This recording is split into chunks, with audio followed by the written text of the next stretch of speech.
Hello everyone, welcome to my channel सबका शुभ हो। आज आपको लेके चलती हूँ दिल्ली से हस्तिनापुर के इस बेहतरीन व्लॉग में। गर्मी के मौसम के अकॉर्डिंग हमने अपने लिए 4 जोड़ी कपड़े, टॉवल, पानी की बोतल और ज़रूरत का छोटा मोटा सामान और पैक करके हम निकल पड़े सुबह 6:30 बजे हस्तिनापुर की तरफ। सुबह जल्दी निकलने में बहुत फ़ायदा है, आपको रोड पर ट्रैफिक भी कम मिलेगा और आप आसानी से अपने गंतव्य तक पहुंच भी जाएंगे। 10 डेज कोर्स में काम आने वाली जो भी ज़रूरत की चीज़ें हैं उनकी एक लिस्ट मैं आप लोगों के लिए प्रिपेयर करके इस वीडियो में डाल रही हूं, ताकि नए आने वाले साधक साधिकाओं को कोई परेशानी, कोई कंफ्यूजन ना रहे कि हमें क्या सामान लेके जाना है या नहीं लेके जाना है। 38 किलोमीटर पर आपको पहला बोर्ड नज़र आ जाएगा और उसके बाद मैं स्टेप बाय स्टेप आपको बताती चलूँगी। ये मैंने एक डायरेक्शन आपको दे दी है, इसमें आप देख सकते हैं कि आपको कैसे जाना है। हमने एंट्री कर ली है, लगभग मेरठ से आगे हम निकल आए हैं और अब हम पहुंचेंगे यहाँ से मवाना से हम हस्तिनापुर जाएंगे। ये एंट्री ली है हमने मेरठ कैंट में। मेरठ कैंट का रास्ता बहुत अच्छा और साफ़ सुथरा है, तो आपको कोई परेशानी नहीं आएगी। मेरठ कैंट के बाद हमने एंट्री लेनी है मवाना में। मवाना के बाद आपको ये दूसरा बोर्ड नज़र आ जाएगा हस्तिनापुर का।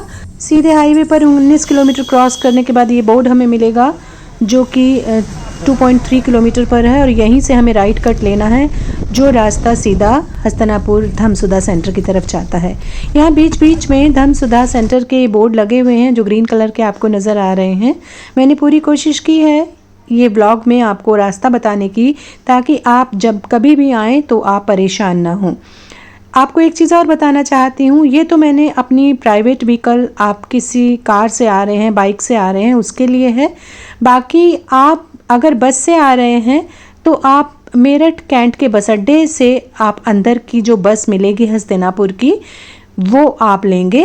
वो आपको हस्तिनापुर के मेन बस उस पर उतारेगी, बस स्टैंड पर, और उसके बाद अंदर के लिए आपको ई रिक्शा मिलेगा। अभी आपने वीडियो में देखा ही होगा कि लोग ई रिक्शा में बैठ कर के आ रहे हैं अंदर। आपको कोई परेशानी नहीं होगी, आप आराम से पहुंच जाएंगे। लीजिए, हम सेंटर को जोड़ने वाली आखिरी रोड पर हैं। ये बड़ा सा बोर्ड नज़र आ रहा है धम्मसुधा का, और बस हम पहुंचने वाले हैं धम्मसुधा के मेन गेट पर। लीजिए, हम पहुंच चुके हैं। ये बड़ा सा गेट देखेंगे आप, ये गेट, इसके अंदर बस शुरू हो जाता है वो पूरा सेंटर। लीजिए, ये कार्यालय का सीन है पूरा, जहाँ पर सबसे पहले आपको आकर के अपना रजिस्ट्रेशन कराना होता है। यहीं से आपको रूम अलॉट होता है। कार्यालय में जमा करने के लिए आपको 2 डॉक्यूमेंट अपने साथ लेकर आने होते हैं। एक तो आपका आधार कार्ड और दूसरा आपका रजिस्ट्रेशन का जो फॉर्म है उसकी आपको फोटोकॉपी निकलवा कर साथ में लेकर आनी होती है। कार्यालय के ठीक सामने ही भोजनालय बना हुआ है, डाइनिंग रूम हमारा, ये फीमेल्स का है। रजिस्ट्रेशन कार्यालय में जो भी लोग बैठे होते हैं वो सभी पुराने साधक होते हैं और अपने आने वाले नए साधकों का वो हर तरह से पूरा ख्याल रखते हैं। तो अगर आपको वॉशरूम के लिए, मतलब आपके टॉयलेट इंडियन या वेस्टर्न में से आपको कुछ चूज़ करना है तो आप उनको पहले बता सकते हैं कि आपको कौन सा टॉयलेट चाहिए। यहाँ पर हर तरीके की सुविधा है और कोई भी चीज़ अगर आप कभी भूल भी जाते हैं घर से लाना, तो आप लगभग स्टार्टिंग के 3 दिन भोजनालय में एक पर्ची रखी होती है, उस पर लिखकर आप अपनी जो भी रिक्वायरमेंट है वो लिखकर जो धम्म सेवक हैं उनको बता सकते हैं। धम्म सेवक आपकी जो रिक्वायरमेंट है वो ऑफिस तक पहुंचाते हैं और ऑफिस के लोग जब भी मार्केट जाते हैं वो सामान खरीद कर आपके रूम तक पहुंचा देते हैं।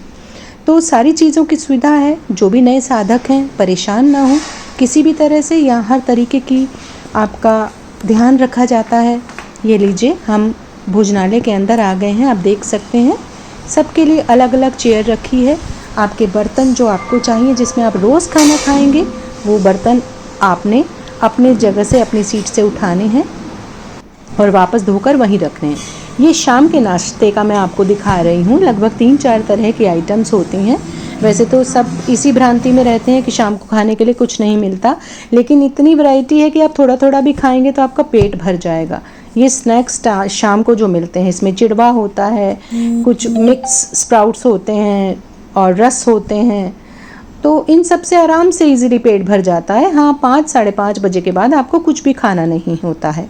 शाम का नाश्ता सिर्फ नए साधकों के लिए होता है। पुराने साधक सिर्फ नींबू पानी पीते हैं। हाँ, अगर किसी भी साधक को कोई प्रॉब्लम है, कोई बीमारी है, किसी भी तरह की कोई मेडिसिन चल रही है, तो आप अपने आचार्य से इस बात के बारे में डिस्कस करेंगे और उनसे अलाव लेकर आप कंटिन्यू शाम का नाश्ता खा सकते हैं, लेकिन आपको अलाव लेना ज़रूरी है। मेरे हस्बैंड डायबिटिक हैं तो वो शाम का खाना खाते हैं, मुझे ऐसी कोई प्रॉब्लम नहीं है, तो मैं शाम को सिर्फ 1 गिलास नींबू पानी लेती हूँ। ये अंदर का वातावरण आप देख रहे हैं, सब तरफ वाटर फिल्टर्स लगे हैं। धम्मा हॉल के बाहर ये कैंपस में हर चीज़ की सुविधा की हुई है, पूरा ग्रीनरी एरिया है। आपको यहाँ का माहौल आपका मन लुभा लेगा, सच में। आप आइए, 10 दिन का ये शिविर आपके जीवन को ऐसे बदल देगा कि आप बार बार यहाँ आना चाहेंगे, क्योंकि ये धम्म का वो रास्ता है जो आपको आपके ही जीवन में वापस लौट कर लेकर आएगा, वो भी सही मायनों में अच्छा और बेहतर बनाकर। वैसे तो 5 सेंटर हैं दिल्ली एनसीआर में, मैं उन सब की लिस्ट आपके लिए इस वीडियो में डाल रही हूँ, तो आपको जिस भी सेंटर में सुटेबल लगे या आपको रजिस्ट्रेशन हो जाए, कंफर्म हो जाए, तो आप उस सेंटर में जा सकते हैं। हम अपने बाहर समाज के वातावरण में इतने उलझ जाते हैं कि अपने ऊपर फोकस करना ही भूल जाते हैं। ये वो स्थान है जहाँ अपने ऊपर फोकस करना सिखाया जाएगा, बताया जाएगा कि हम कैसे अपना सही मायनों में उद्धार कर सकते हैं। ये मैं आपको अपना रूम दिखा रही हूँ। ये सबको अलग अलग रूम अलॉट होता है, एक रूम में एक ही जना रहता है।